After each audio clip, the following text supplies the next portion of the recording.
好，欢迎收看本期的子晴疗养生课堂，我是子晴。大家都知道，癌症一个沉重的黑色名词。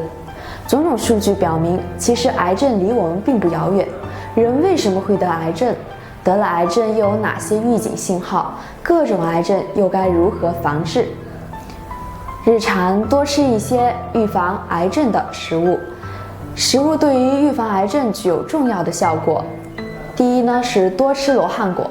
罗汉果被人们誉为神仙果，其叶心形，雌雄异株，夏季开花，秋天结果。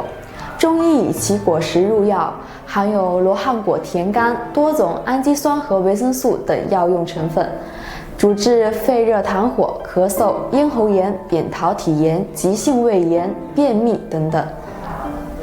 2. 青梅，它的果实富含的柠檬酸等有机酸具有增进食欲、恢复体力、消除疲劳等功效，抗肿瘤、清除血液垃圾，不仅能把血液中积存的乳酸排出体外，而且还能抑制新的乳酸产生，达到清洁血液的作用。而丰富的 VB2 又具有防止癌变的作用。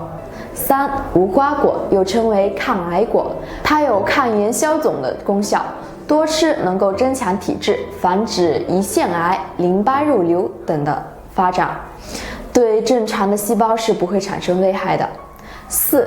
黑蒜中含有帮助肝脏启动排出毒素的酵素，且含有高量的大蒜素和硒，可有效有助肝脏排毒，进而起到保护肝脏的作用。